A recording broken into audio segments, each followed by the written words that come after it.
After taking back the House in January, Republicans set up several different committees.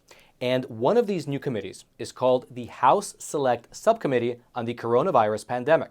And it was exactly this new subcommittee which held a hearing just 2 days ago, which was titled Investigating the Origins of COVID-19. Now, during the hearing, Dr. Robert Redfield was brought in to answer questions. And in case you've never heard of him before, Dr. Robert Redfield is a virologist as well as the former director of the CDC. He led the agency for a period of about 3 years from 2018 to 2021, basically throughout the majority of President Trump's term in office. And what Dr. Redfield said during his testimony was shocking to say the least, including the fact that there is no doubt in his mind that American tax dollars, meaning your and my tax dollars, were paying for gain-of-function research over in the Wuhan lab in China. The fact that Fauci was actively working behind the scenes to shut down debate on the origins of COVID, and that in his professional opinion, the virus does not look like something that came out of nature. Let's in fact go through some of the highlights of his testimony together. And as we're doing so, really consider two things. The first is consider smashing those like and subscribe buttons so this video can be shared out to ever more people via the YouTube algorithm. And secondly, as you're listening to Dr. Robert Redfield, who is, again, a virologist, as well as the former director of the CDC, as you're listening to what he's saying, really take in the fact that everything that's coming out of his mouth would have gotten you banned from social media over the past 2 or 3 years. Everything that this former director of the CDC was saying would have branded you, and likely has branded many of you, as conspiracy theorists. Regardless, here's Dr. Redfield answering a question regarding American taxpayer funding of Chinese gain-of-function research. Dr. Fauci was affirmatively told in an email that NIH had a monetary relationship with the Wuhan Institute through EcoHealth Alliance. He was told this in January 27th of 2020. Do you think that Dr. Fauci intentionally lied under oath to Senator Paul when he vehemently denied NIH's funding of gain-of-function research? I think there's no doubt that NIH was funding gain-of-function research. Is it likely that American tax dollars funded the gain-of-function research that created this virus? I think it did, not only from NIH, but from the State Department, USAID, and from DOD. Then, in terms of the effects of this research, whether it actually helped to prevent a pandemic, well, here's what Dr. Redfield said. Proponents of this research claim it may result in vaccines or maybe even stop a pandemic. Dr. Redfield, has gain-of-function created any life-saving vaccines or therapeutics to your knowledge? Not to my knowledge. Has gain-of-function stopped a pandemic, in your opinion? No, on the contrary, I think it probably caused the greatest pandemic our world has seen. Then, in terms of the physical evidence for why he thinks that the virus might have come out of the Wuhan lab, Dr. Redfield began by pointing out 3 suspicious events that took place in the Wuhan virology lab back in September of 2019. I will say, if you go back and look, it's declassified now, and I'm sure you'll all have your classified briefings, but the declassified information now, in September of 2019, 3 things happened in that lab. One is they deleted the sequences. It was highly irregular. So researchers don't usually like to do that. Second thing they did was they changed the command and control of the lab from the civilian control to the military control. Highly unusual, and I've been involved in dual-use labs when I was in the military. And the third things they did, which I think is really telling, is they let a contractor redo the ventilation system in that laboratory. So I think clearly there was strong evidence that there was a significant event that happened in that laboratory in September. It's now been declassified. You can read it. I'm sure there's more classified information around it. Then, tapping into his virology background and going a bit further into why he thinks that the virus might have come from a lab rather than just from nature, Dr. Redfield discussed the unique characteristics that are present in the SARS-CoV-2 virus. Here's what he said. I also expressed, as a clinical virologist, that I felt it was not scientifically plausible that this virus went from a bat to humans and became one of the most infectious viruses that we have for humans. All viruses are not the same. So when you look at coronaviruses, for SARS and MERS, for example, when they entered the human species, which they did via an intermediate, they never learned how to go human to human. Even to this day, they don't know how to go human to human. January 31st, 2020, Dr. Fauci is warned by Dr. Christian Andersen that some of COVID-19's features potentially look engineered. And the genome is inconsistent with expectations from evolutionary theory. Dr. Redfield, did you agree, in your opinion, with Dr. Anderson's assessment at the time that this virus did look engineered? I was concerned because of the presence of the furin cleavage site that we've talked about. And I think it's important to understand what that cleavage site does. That cleavage site totally changes the orientation of the binding domain of COVID.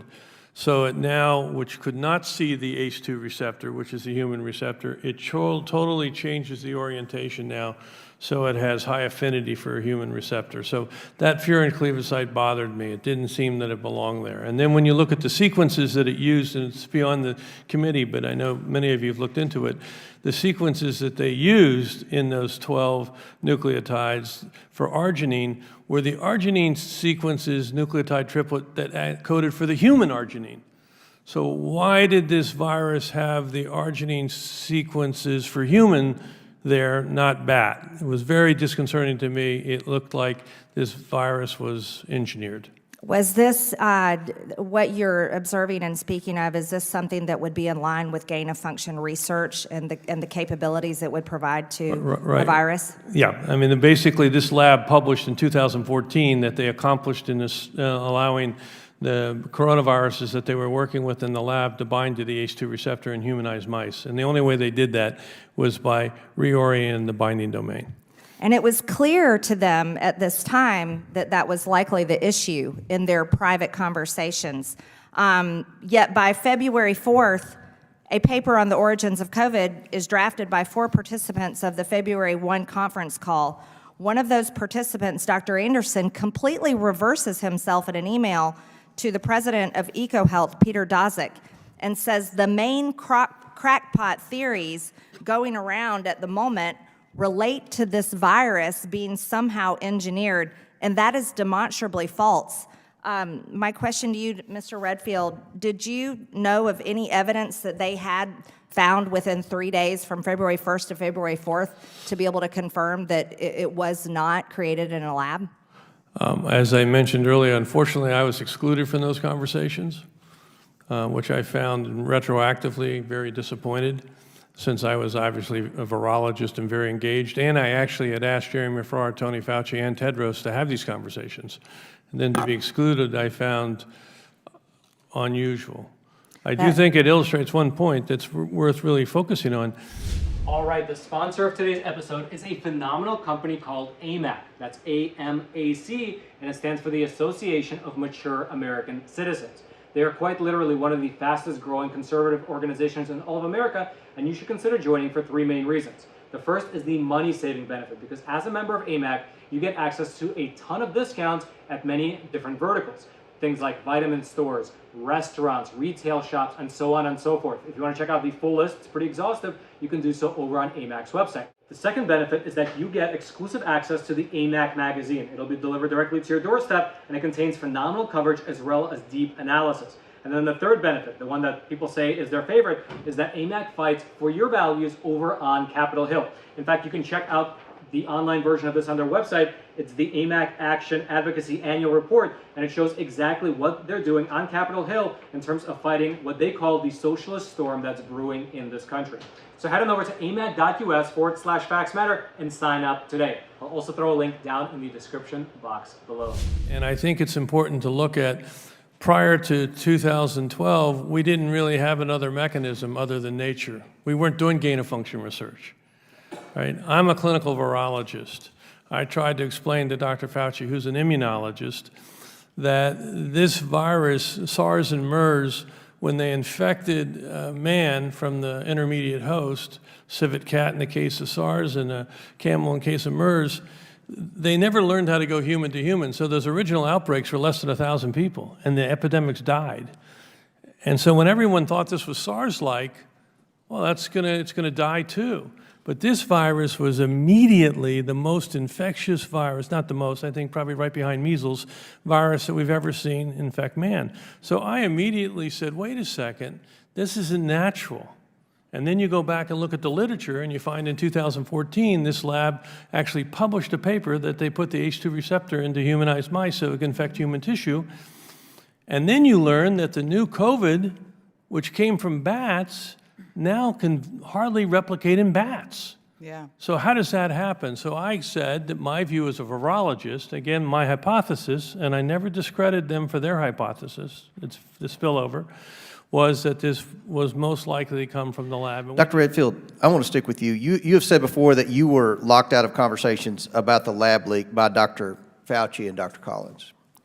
Do you think they kept you out of the conversations because you believe COVID-19 may have come from a lab?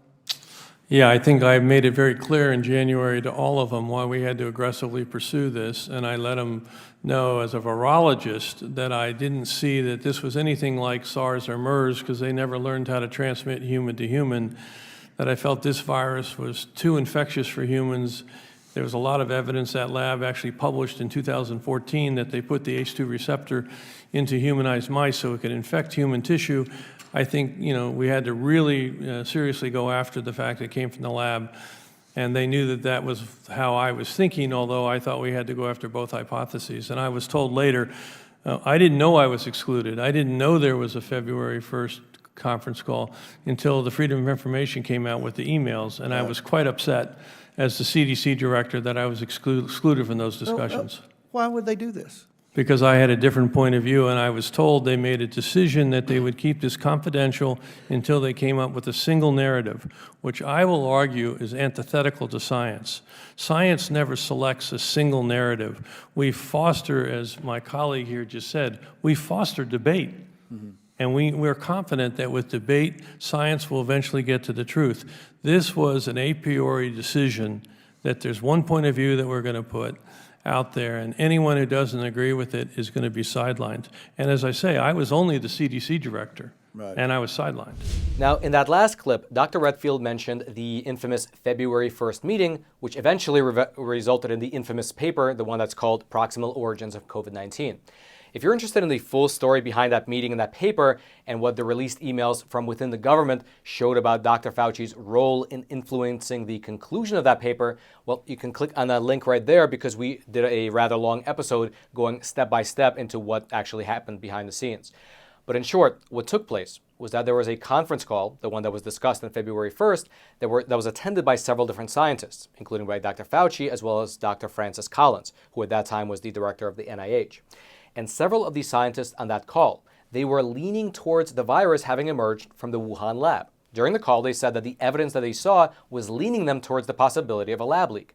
But then wouldn't you know it, just 3 days after that call, those same scientists published a paper, the one that's called Proximal Origins of COVID-19, where they wrote exactly the opposite, that in their opinion, the evidence suggests that SARS-CoV-2 had most likely just emerged naturally.